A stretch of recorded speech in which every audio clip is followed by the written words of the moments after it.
Hi, everybody. Welcome back. Linda Godfrey's here. She's talking about things that walk on two legs and you probably don't want to meet. Call them werewolves. Call them what you will. Digital world. Linda, welcome back. Glad to be back. I would like to add, Linda, that I found one of my listeners, they always do, bless their hearts, found for me that picture, the 9/11 picture that I was talking about. I have now sent that to my webmaster, and with any luck at all, he will get that photograph up pronto, and we'll all be able to look, including you, at what all right, he's already done it. How's that for speed? Do you have a computer there, Linda? Yeah, are we on artbell.com? Yep, artbell.com would be the place, be the first thing. It'll come up, and then you have to click on it, make it a little bit bigger.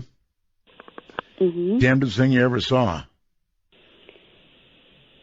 Well, it's, there, I see it. Oh, yeah, there you go. Now, take a good look at the blow-up of the size of that thing, Linda, compared to, it's on the other side of the building, in my opinion. Mm-hmm. That is big. That's really, really big. It is. There were a lot of people taking pictures, of course, during all of that. And what do you think? I mean, how big is that thing? Yeah, it's, like I was saying, when it's in the sky and all that's really next to it is clouds, it's hard to say with any certainty, but I mean, it looks gigantic at first glance, like it's one of those 20, 25 foot or more wingspan birds, and it's hard to tell just from that what the species is too. It's maybe somebody who's it's obviously, look, Linda, it's not in the foreground. Take a good look at the picture. At the bottom there, where you see it with reference to the building. Mm-hmm. So it's obviously far, far away. Then when they blow it up, and they did a pretty good job of blowing it up, that's a damn monster. Yeah, it is. And why weren't people seeing it and pointing? It's just very, very strange. Yeah, in that case, you're right. If you're thinking it's on the other side of the other building, then it's got to be double that, maybe 40 feet, 50 feet. And those look like big wings. I mean, even if it was a close-in picture, you can tell a small bird and a monster. Right. This is, to me, it's a monster. Anyway, that came to mind. Very cool. Wow. Cool, I guess, unless you happen to meet it. Let's go to some questions. Ty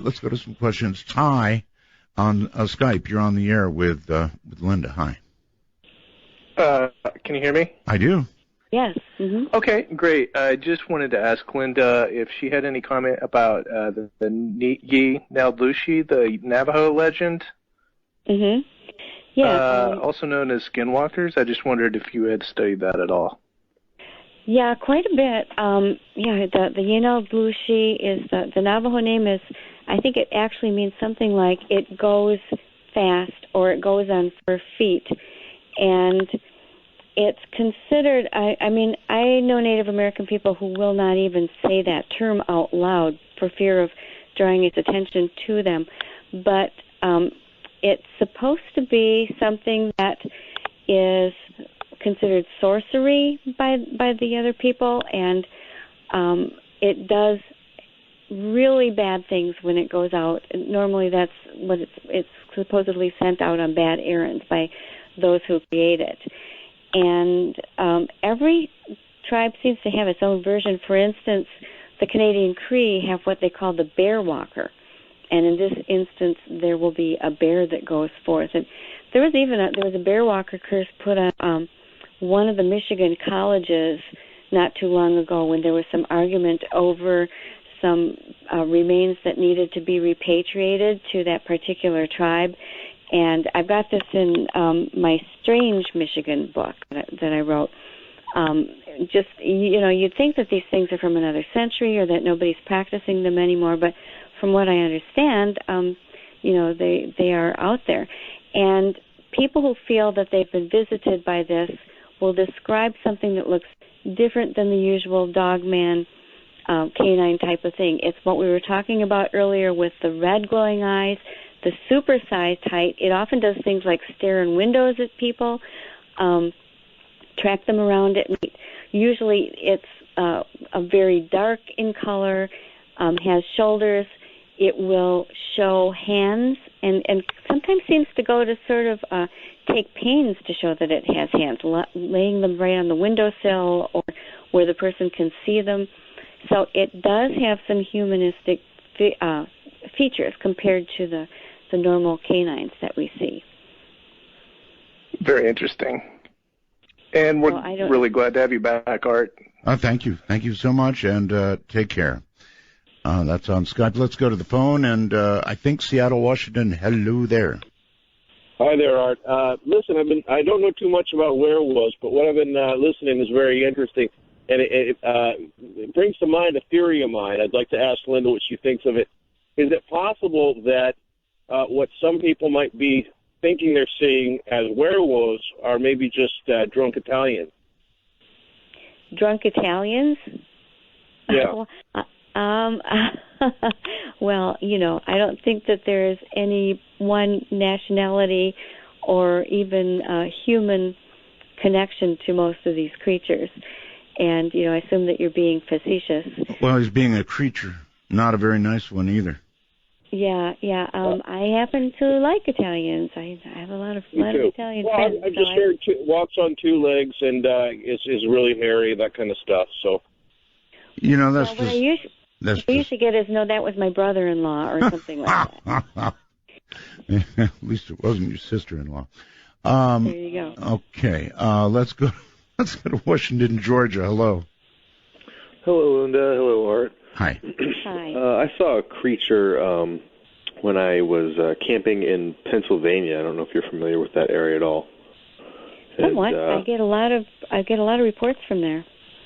Okay, great. Well, I was with a couple friends of mine, and they saw it as well. And it had yellow eyes. It had almost like a human face with very long, very big, almost kind of wrinkly ears that had hair on or fur on that as well, and on their faces, like all the way on its face. It had very large hands, but very skinny arms.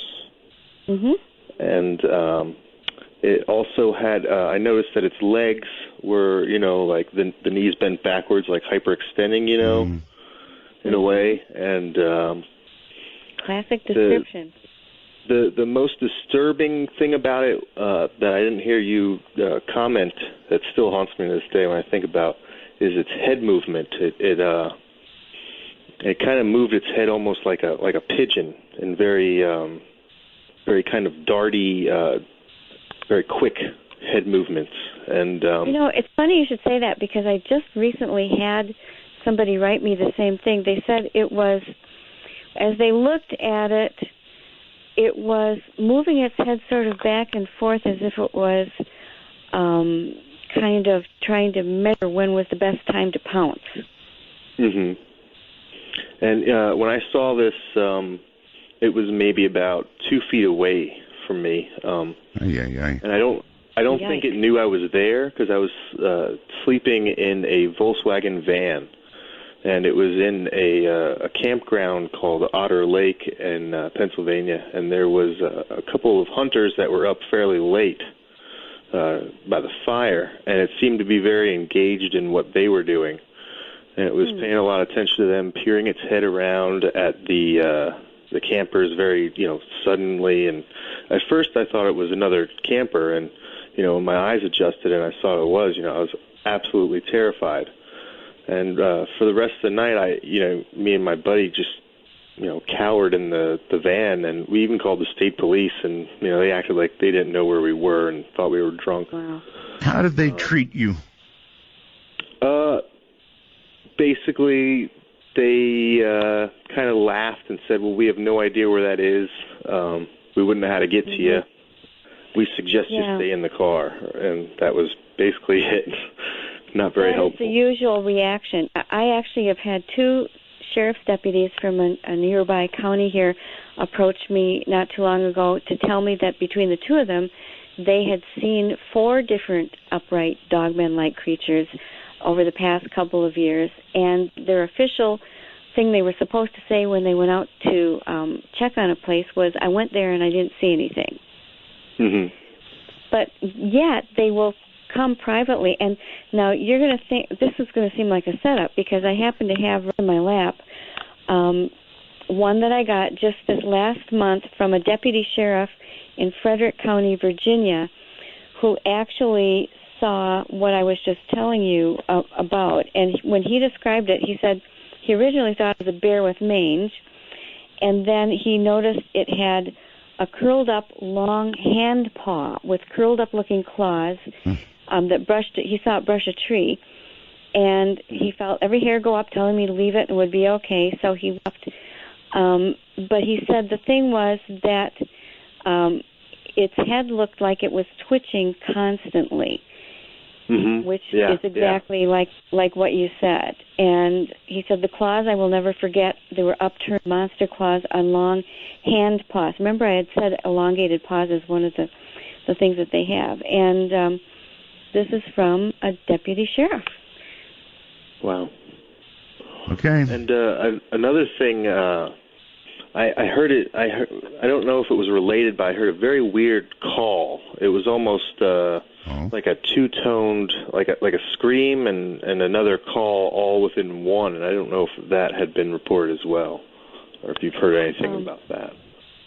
Yeah, I have. Although you hear the same sort of description in regard to what are thought of as Bigfoot calls too. You know, I've heard that applied to the Bigfoot, so it's hard to say when you don't see the animal actually emit it. But if you go to lindagodfrey.com, you can find where to email me, and if you want to just send me an email report of this, I'd really appreciate it, because it really might make it in a book. Absolutely. I can probably get you the other two eyewitnesses. They were brothers. They were there as well. I can probably get them to contribute as well. Oh, that really counts. When you bet. When you get three, then you've really got something. Do that. Get it to her. Great. All right. Thanks a million, caller. Right. Take care. Thank you. There you go. Sassy Abby, you're on with Linda. Hi. Hi. I just met you the other night. Is it echoing? Little bit, but not bad. Go ahead. Okay. I just met you the other night when I was scared of the ghosts that I don't believe in. Oh, that's right. Yeah, so we listen to you every night. And tonight I was thinking, okay, this won't scare me because werewolves, But I had a really weird experience about 3 months ago, and I was driving home. I had gone to, I had to move my mom to from Minneapolis to Madison, and I was driving home on one of my trips, moving her stuff. Alone. It was about 1 a.m. and I was in the middle of nowhere. So I wasn't in a town or anything. And I was really tired because I'd been driving all day. And all of a sudden, out of the corner of my eye, I distinctly saw a person running out of the woods straight towards the side of my car. And I was going about 65. And I thought, oh, okay, I've been driving too long. I'm seeing things. And all of a sudden, smack into the side of my car. And I was terrified because it was pitch black out. There's no traffic. There's nobody around, and there's nothing near me. I was just in the middle of nowhere. This came out of the woods. You're telling me you hit this thing? Or it hit you? Me. It ran into the side of my car. What? Any damage? Yeah. Yes. My car was dented. And it looked like a person, hard. You said? What? It looked like a person, you said? Yeah, like out of the corner of my eye. I was really tired, so I don't know what I saw, but I could have sworn it was on two legs, and it was probably about 6 feet tall or taller. And in the corner of my eye, I saw it, and what I thought I saw was a man wearing a gray sweatshirt with his hood on. Holy smokes! All right, listen to me. Let's have the rest of the story. I don't want this hanging. So. Obviously, you would stop your car, right? I was too scared. I was in the middle of nowhere, and it was pitch black, and I didn't understand why someone would come out of the woods and run straight into my car when there's no traffic or anything. If they needed to cross the street, why would they wait until there was a car coming? Right. So I thought I should call the police, and I thought, what did I just see, and what was that? And I was like, what do I say to the police? That somebody darted out of the woods and ran into my car? So I drove home. Yeah. I was probably about 30, 40 minutes, and I was shaking. I was scared. I didn't know what had just happened to me. I got out to see if there was damage to my car, and I thought about calling police, and I decided it had to have been an animal because there was nothing around there. Yeah, but 6 feet tall? Way. That's what it looked like out of the corner of my eye. So then the next day, I looked in the papers, and I looked through everything to see if anybody, if there were any dead bodies in the road, because that would have made the local news, and there wasn't. Nothing. So I don't know if it was an animal. I don't know what it was. Hold on. We're standing up. Linda, what would you ask? Well, I would say that it's very common that when people spot a dog man and they're looking at it and it's moving quickly, their first impression will often be that it's somebody with a hoodie or with a gray fur jacket or something like that on until they can get a better look at it. That's exactly what it looked like, and it was really terrifying. It was running very fast, very fast. And that's why I thought that couldn't have been a person, because that's something else that I hear. Yep, for some reason, I've got a whole chapter on this in my new book. There are a certain number of them that seem to be very attracted to cars. They'll run straight into them. They'll run alongside them. They'll run right behind them. And it's very unlike normal animals, other than like farm dogs, that chase a car. But it seems like there's some other agenda, and it just terrifies people. And don't worry, you're not the only person. I've never had anybody really say that they just stopped when it was in the. All right, listen, I'm going to hold on. Both of you, ma'am, hold it. Both of you, hold on, okay? Okay. All right, good. We'll be back. Linda Godfrey is here. And we are talking about creatures. And we've got a lady, Abby, on the phone, who was driving along at how many miles an hour, Abby, when this happened? Can you tell me? Yeah, I was going about 65. 55. Okay, so you were going good and fast. Yep. And this creature, 6 feet in size, smacks into the side of your car. That's where we were. And Linda, that's incredible, and you're telling me, I don't want to say it's normal, but you've had other reports. Yeah, it happens fairly frequently, and, it's just inexplicable as to why they would want to take such a chance with themselves. Most wild animals will try and just go across the road and get away from you. There are also those who cross in front of the car almost as if they're sort of daring it to stop or playing a game with it, too. All right, caller, here's a question for you. It comes from the computer, and it's a good one, too. There would have been, if it was that heavy, it hit that hard, how much damage to the car was there, and was there any blood or hair on the car? No blood, no hair. I checked for blood because I was afraid that I'd hurt somebody. Obviously, yes. No blood at all. And the dent, you can see the dent. It's on the driver's side of the car because that's where it smacked into me. And you can definitely see the dent, but it wasn't as big as I thought it was going to be. It was, just a slight. Well, it's a good indentation. You can see it, but it wasn't like serious damage to the car or anything. Sure. But you can see it where it hit. I have had people send me a package of hair. I have a package of hair sitting right and a few feet away from me that I just haven't been able to get it identified anywhere. But it was taken off of the bumper. It was taken off the bumper of a similar incident. Okay. Well, Abby, thank you very much for the call and the story. That's just absolutely amazing. All right, let's go to our next phone call, whoever that is. You're on the air. Hello. Hello, Cruiser from Arizona? Yes, sir. Okay, first-time caller ever. Thank you. I was going to ask Linda, and I give her courage for speaking about this subject because not many people are upright, and people will think you're crazy, or something. But in Mexico, these creatures are known as nahuales, the dogmen. Mm-hmm. And the last 3 months, I've been getting the oral stories from the family about their encounters with the nahuales, whether it's my aunt or an uncle. How familiar are you with the Carlo Castaneda's works? Yeah, I've read some of those, and I am fairly familiar with them. Not everyone agrees that they're entirely accurate. I've had a lot of correspondence with some Central and South American people who study these things quite a bit. But did you have a special question about him, or?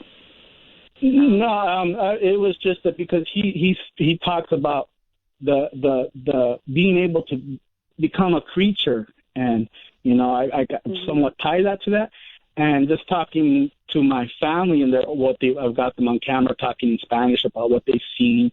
I just started doing my own research. I also came upon an author known as Daniel Britton Garrison from the 1800s. I don't know if you're familiar with his works as well. No, that one doesn't ring a bell. It's interesting. Are there legends in Spanish about humans that can become creatures? Oh yes, it's something that's like she said. The tribes don't talk about it because it'll come to you. A lot of it is sorcery, they say. But a lot, like I said, I've had a lot of families. I've been interviewing family members about it. Some don't want to talk about it, or they'll tell me it, but they don't want to do it on camera. But I have had some stories on camera, them telling about it in Spanish, and it goes pre-Aztec times.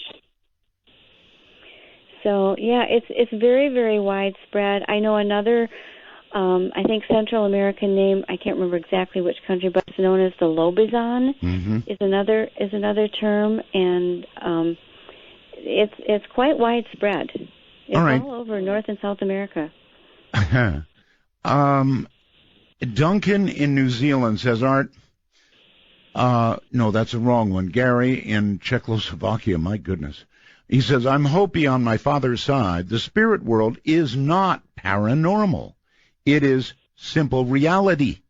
It is the norm that for some reason modern people simply cannot understand. I've been close to the spirits my whole life. It's just real.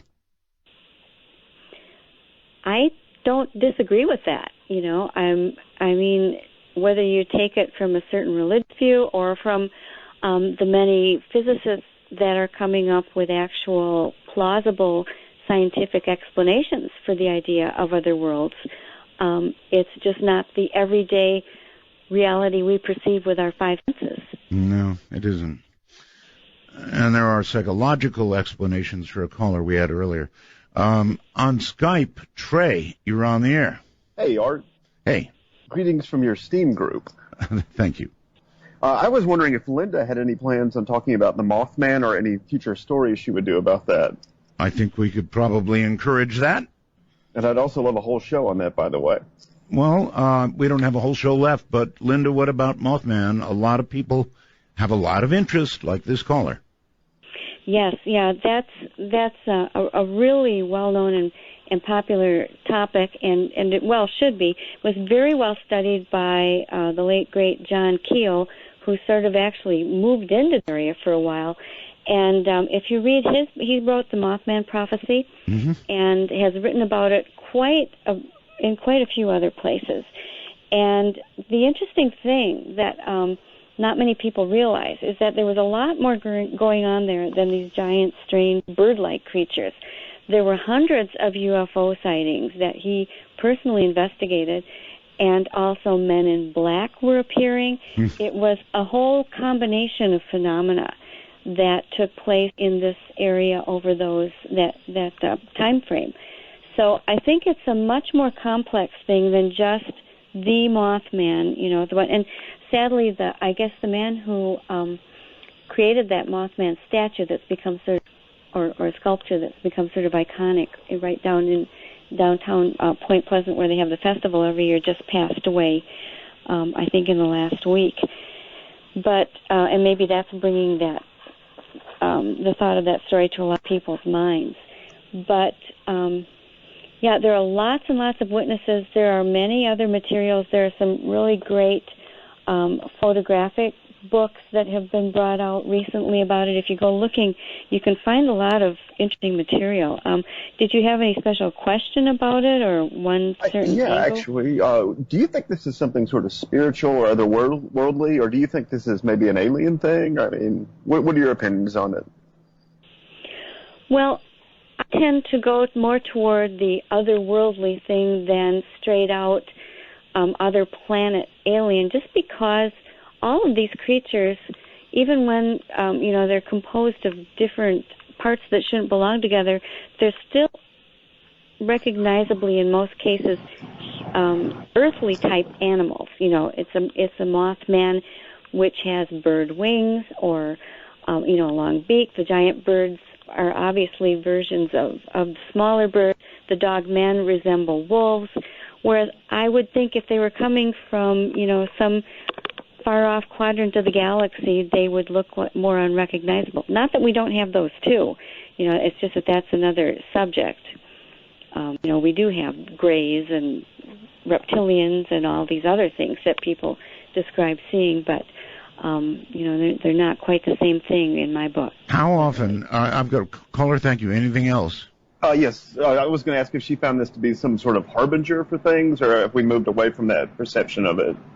All right. I do believe that many of these things seem to be perceived that way by people, and I think we talked about that earlier in the show. But quite often, if you look, it seems like they do show up just before something bad is going to happen.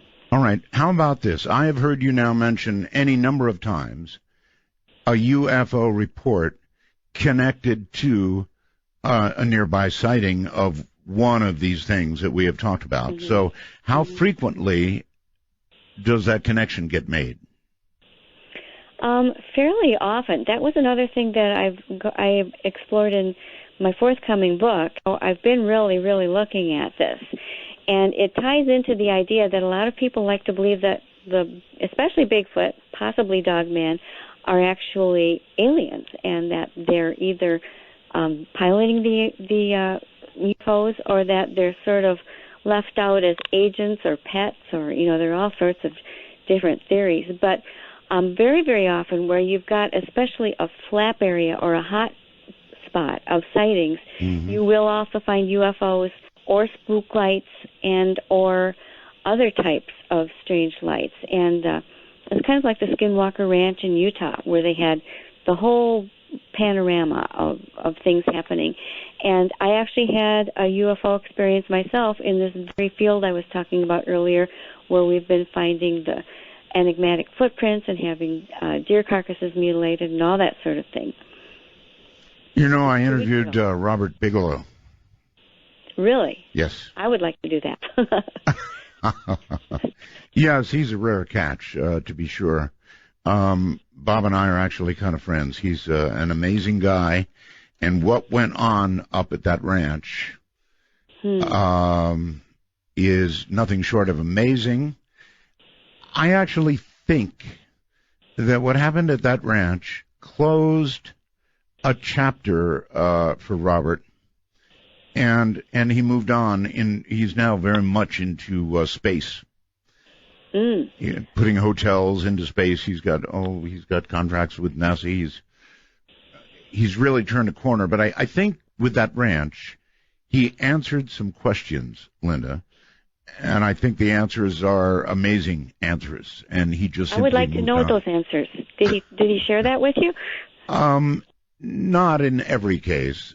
He shared with me the impossible things that happened there. He bought it because those things were happening there. And then he documented them. I believe he found out what he wanted to know and moved on. That's just my opinion. Well, that's terrific. Well, and I do know that he had a lot of the scientific equipment and real scientists to throw at it. Oh, yes. Yes. So, I mean, it was studied as best as it possibly could have been. And, I kind of envy that. I've been working with my property owner out there in that field, and we are not funded that way, and yet we still find ourselves coming to conclusions that we thought we never would have come to before. Mm-hmm. All right, on the phone, you're on the air with Linda. Hello? Yes, hello. Hello. Hi. Oh, okay. Hi, Linda. Hi, Art. Hi. I just want to tell you guys this story that happened about 25 years ago with my children. My children would cross the road up and go up in this guy's driveway and play all the time. Well, one evening, they came running in the house. They said, Mom, we heard a werewolf. I thought, well, now they've heard this weird dog, you know, and I went back outside, and I could hear it, too. And it wasn't like a regular dog. It was very, very odd. Well, I didn't know what to think about it. And, you know, I was a typical housewife, cooking and taking care of stuff. So I just went in the house, and it was just when the sun was going down when this happened. And I lived kind of in the woods area, but this guy had, like I say, a big, long concrete driveway that my kids would play on. Well, that evening, though, I want you to know, God will strike me dead, but it is the truth. We had a big picture window in the house, and that guy was a doctor that lived up on this hill, and he would come home late of the night. Well, I heard a strange sound, and I went to that picture window, and I looked out in my yard, and I could see the car lights of him coming up the road. And right there, I always thought it was a joke. Werewolves were a joke. Mm-hmm. But I saw this thing that had a huge back, and when it turned its head around, it had a snout at least 1.5 feet long on it. Wow. Its body was huge. I have never seen anything like that. And you mentioned about UFOs. There were some weird lights that we'd seen just prior to me seeing this. It scared me so bad. I ran in the back room and locked the door. You said it made a sound. Can you describe that sound? Well, sort of like a weird dog screaming, you know, sort of like that. I'm not really sure exactly how to describe it. Did it have a relationship to that doctor? Okay, hold on a sec. Linda, go ahead. Were you saying, did it have a relationship to that doctor? I wasn't quite sure. Were you saying that the doctor transformed into this, or it was just outside when the doctor was driving home? It was just outside when he was coming in. This guy came in late at the evening because he was like an emergency room doctor, and he worked late. And I had been staying up a little bit later. I guess this was close to midnight, maybe around that time. But I never expected anything. I just thought, well, there he comes. But the way the car drove into where the lights came into my yard, see, and I did not see any hands or arms, but I did see it move its body, and it had huge shoulder. I've never seen anything like that in my life, and it had to be at least maybe 6 foot tall, maybe, but its back was so large when it turned its head. Now, I want you to know, I thought all that stuff was a joke. And I never believed in anything like werewolves because I grew up, I'm an older lady, and I watched all those horror films years ago, and I just thought that type of stuff was a joke. But when I saw that, and that freaked me out so much. Like I say, that's where the jokes stop. When you actually have an experience like that, the jokes stop and you become different. Yeah. That's really true, and I have such a great respect for all the people who come forward and share their stories. And if I would love also if you'd like to send this one to me, and I don't mind giving my email. It's just lindagodfrey99@gmail.com, or you can go to lindagodfrey.com and find the link to send me that. But I would really love to have that report.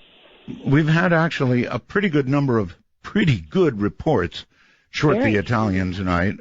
They've been very good. I agree, yeah, and I mean, especially when I'm sitting there, I can't get over the man talking about the head movement, and then I just happen to have one out because it's very, very recent. But yeah, I was afraid she was going to say that the doctor changed into the creature. But it's interesting because again, I have gotten some transformation type of experiences, which I usually don't, and enough for me to kind of devote a whole chapter to them in my forthcoming book. Can you relate shocking. One of those? I mean, Mm-hmm. Of course, that's stuff of the movies, but you have witnesses who have seen humans transform into something else? Yes, either that or that they've seen what is obviously a human, part wolf, part human type of thing. Really?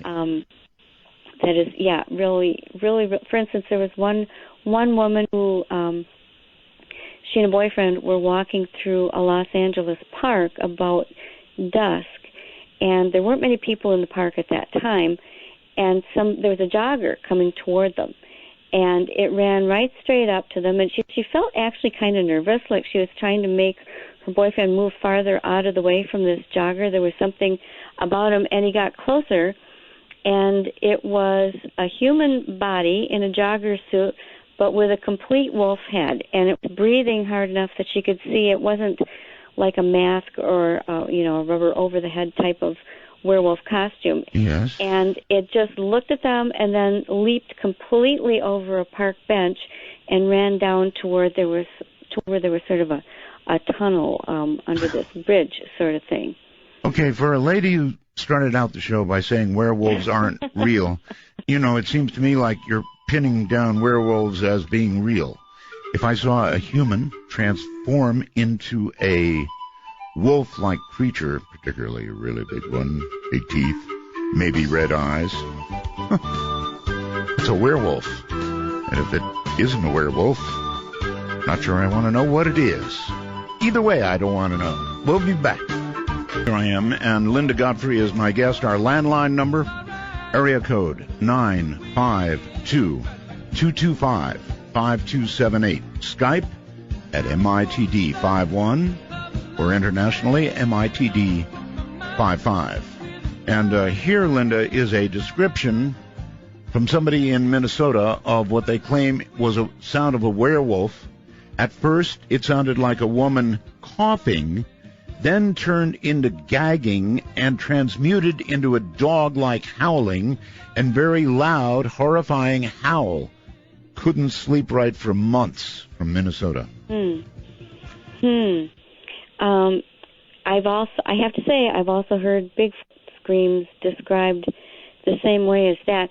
I have, and I like to ask people if they actually saw the creature making the sound, because it's the only way to really relate it to it. And several times when people have actually observed it making the sound, what they've described is more like a variably pitched growl, kind of like those old-fashioned. Remember when everybody had a cappuccino maker, and it would kind of be this up and down sound, like rah, sure, like an octave in between, only really chilling in a much lower and higher octave. Very scary thing that sounded like nothing I'd ever heard. And I had very unrelated people. This was completely unpublished, and they would make the exact same sound for me. Somewhere I have one recorded. But yeah. But yet you don't know. If you don't really see that creature making that sound, unfortunately you can't say for sure. Yeah, you know what? That sound as described, I don't want to see that creature. Not me. On Skype, you're on the air. Matthew? Art Bell, praise the Lord, hallelujah. I finally got through. Yes. Now, this woman is a very good guest, but I have to say that West Virginia has been a state since 1861, and Mothman is not from Virginia. Wait a minute. West Virginia? Yes, West Virginia. And then Virginia? Yes. West Virginia has been a state since 1861. Oh, okay. Point Pleasant is in West Virginia, not Virginia. Okay. Right. If I thought that I said West Virginia, I may have misspoken. I apologize if I did, but I do. But you're entirely correct, of course.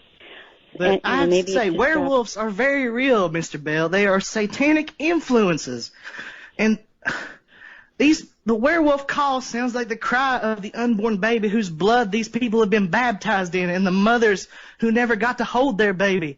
They are witches. Are they? You know, I have a question for you. Yes, sir. Are you related to anybody who used to call this show called JC? I am his spiritual son, Mr. Bell. No, I thought you might be. Blood tells. That's all I can say. Blood tells. Well, I'll take my answer off the air. Thank you very much. I don't know what your question is. Yeah, I think it was more of a statement. I didn't hear the question. Yeah, exactly. I wasn't there myself. I know that voice. I swear to God. Even if JC has passed to the great beyond, that caller's got the blood in him. Do a script, very quick Skype call. Hello, tongue. Nathan, you're on the air. Hi. Hey, Art. Hey. Hey, I'm sorry. Let me just turn this off. Yes, always do that, please. Yeah, you haven't. I was on hold on the phone. The infamous turning down your device. I'm a huge fan, Art. Thank you so much for taking the call. Sure. I grew up, Art. Linda, hello, too. It's a great show. It's great stuff. I grew up in Bordentown, New Jersey, really old town on the Delaware River, where Joseph Bonaparte, one of the original witnesses to the Jersey Devil, he had an estate there. He also had this weird, cave structure on the river called the Rock Gardens in the town I grew up in. And I'll make this short, Linda. I was just curious what your thoughts or theories on the Jersey Devil were, and also one of the questions I had already been answered about cryptids appearing at the same time as UFO sightings. Some in southeastern PA I've read about where there's those strange deer with the bent back legs being seen in conjunction with UFOs. And that's really interesting, but that question obviously already been brought up. And all right, we have this real quick break we have to do, so what we'll do is do it, and we'll come back, and we'll talk about the Jersey Devil a little bit. You know, it seems like everybody, or everywhere, I should say, has some kind of devil or monster connected to it.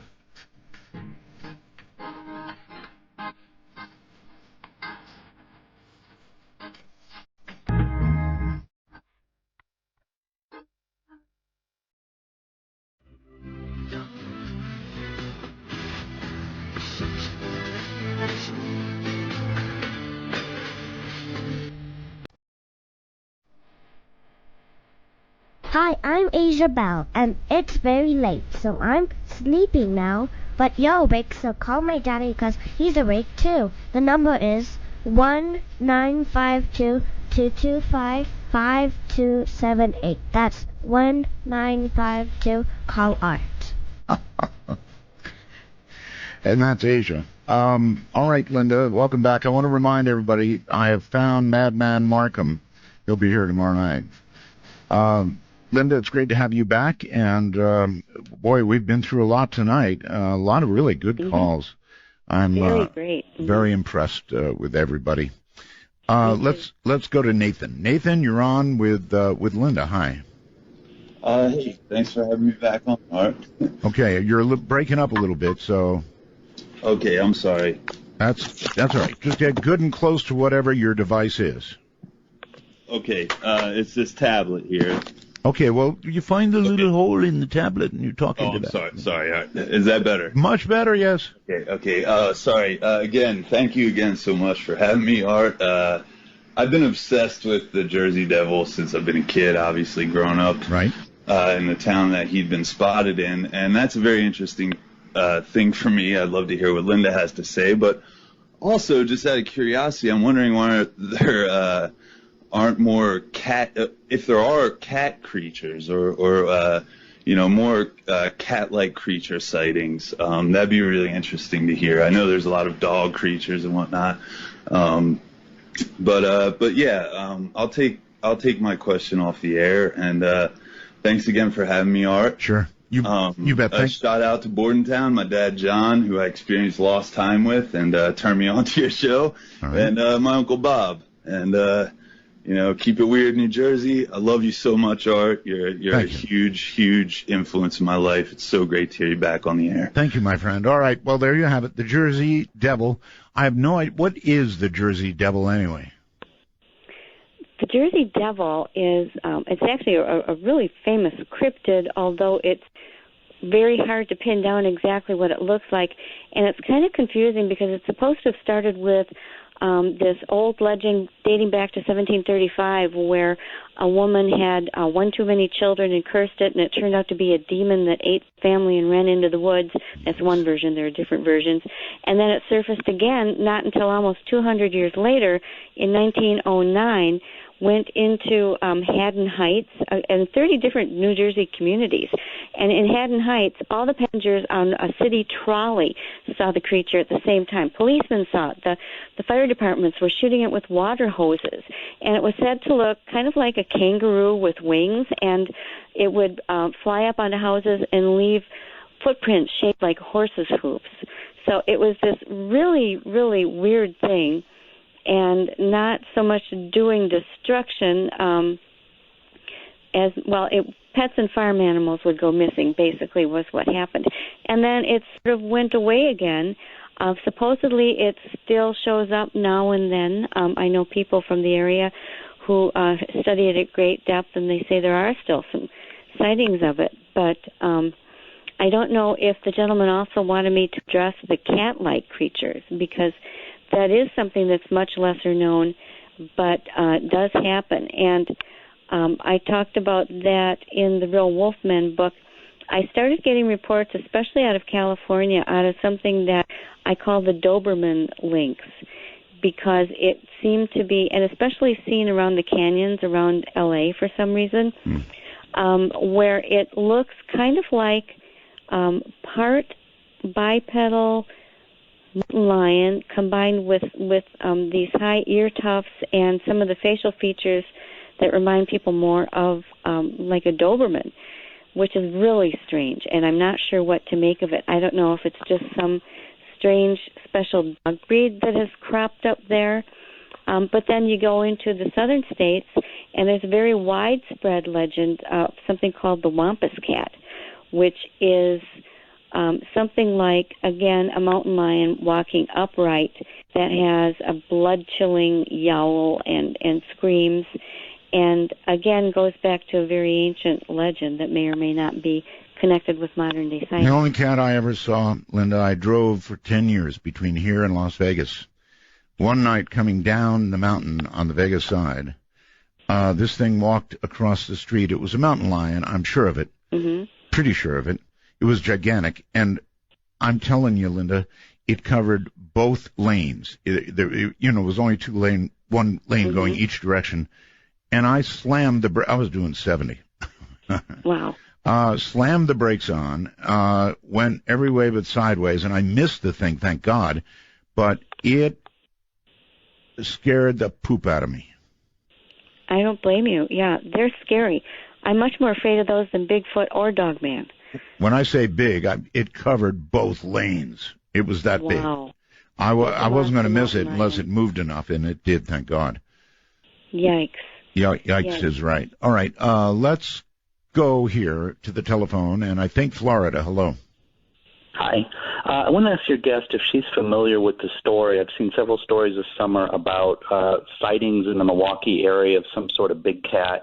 One story I'm reading right now from July says, Milwaukee's Beast, the mysterious mountain lion terrifying Wisconsin.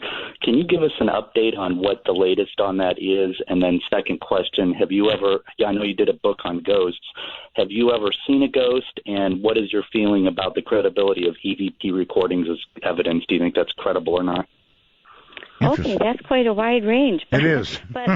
But I can start you off. Yeah, definitely. I've been following the mountain lion very closely because I've been gearing up for a very big blog post. I did a preliminary blog post. If you go to lindagodfrey.com and go back just a couple of spaces in the blogs, you'll find one on that Milwaukee mountain lion and some previous ones that were in the area. I happen to live right smack in the pathway. My husband was stalked and almost attacked 2 years ago in October by a mountain lion that he then saw the next day, and two of our neighbors saw it too. They come from the Black Hills, they go through Minnesota, they come down through southeastern Wisconsin, and that's how one ended up in Chicago 5 years ago that ended up being shot. And that same one, had been identified by DNA as being within 5 miles of my house. So I like to keep tabs on these. I took a walk in the Kettle Moraine with some friends last winter in February looking for some Bigfoot signs, and instead we saw hundreds and hundreds of mountain lion tracks following us in and crossing. We came back out. So these things are around, and I've got a huge documentation of them all around the central area of Wisconsin. So they're here, they're on the move. These are real animals, and I'm just hoping that there isn't any sort of tragic accident before it will be admitted that they actually are here, because they're one of these creatures that the authorities do not like to admit is here. It costs them a lot of money to have to fulfill certain things in the law to take care of them if that happens. That's one big reason. All right. He wants you to jump then to ghosts and EVPs as proof. I have seen ghosts, and shockingly enough, it was when I was looking for them. I co-authored Weird Wisconsin and authored Weird Michigan with the Barnes & Noble Weird U.S. series. So one of the things that I had to do was go to many of the very known, very haunted sites in both states. And in each state, I saw one ghost in a place where it was supposed to be. And they were both just surprise visits. The host had no chance to send anything up. It was both times it was in daytime. And they were both times I was so shocked that I had a camera in my hands with a strap around my neck, and I never got the camera up in time to actually take the picture of a ghost. It would take me quite a bit of time to tell you both stories, but they are in the Weird Wisconsin and Weird Michigan books. Okay, you know anything about EVPs?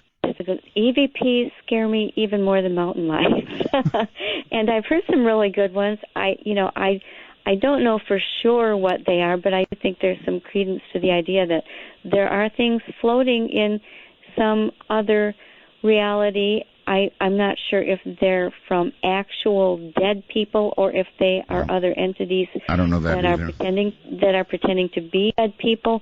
But what I've heard, and I've heard some really creepy ones from people at different conferences, they're usually really, really frightening and scary, the things that these things are saying. And if anything ever seemed demonic to me, it's EVP. Okay. James on Skype. Hello there. You're on the air with Linda Godfrey. Hello, Art and Linda. I just wondered Hi, if James. Linda had ever heard the story of the woolly burger in Ohio, central Ohio. The woolly bear?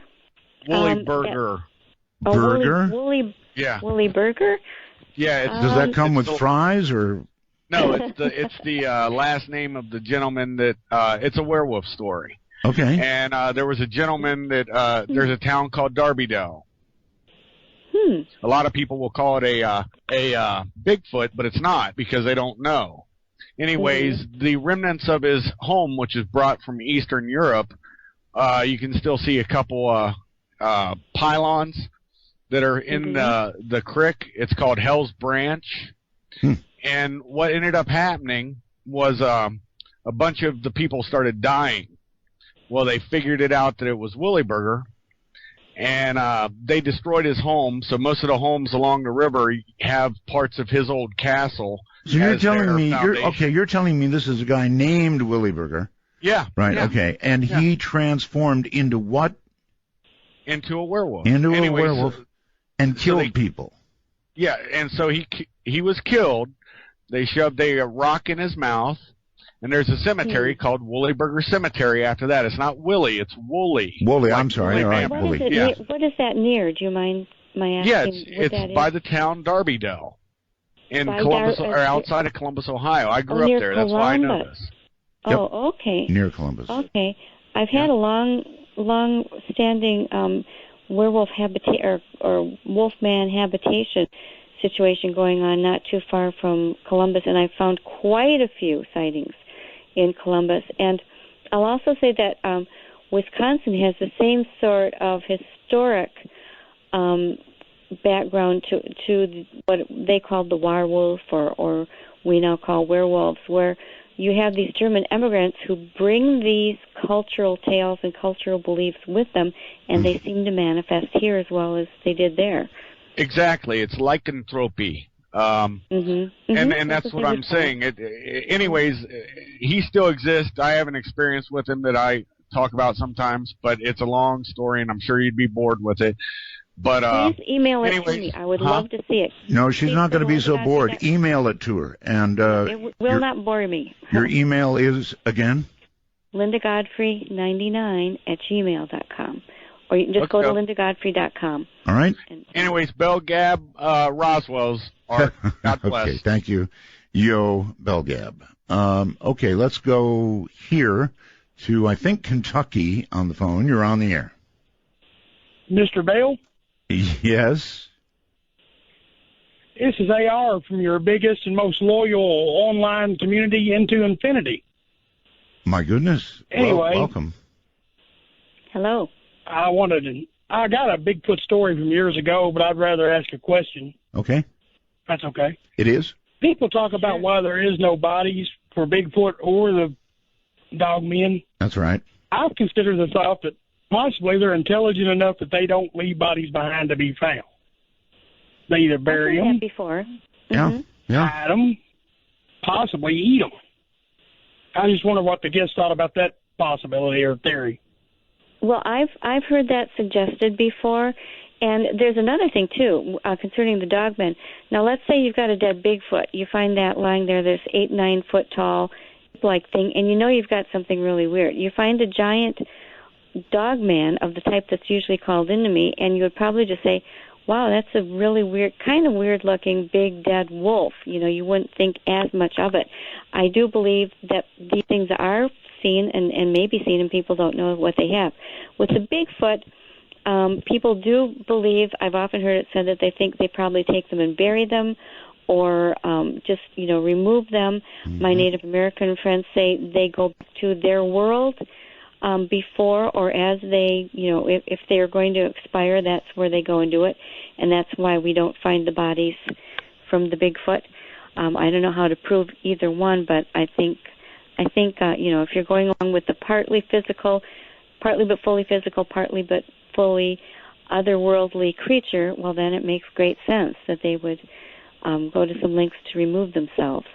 And then other people also say, pardon?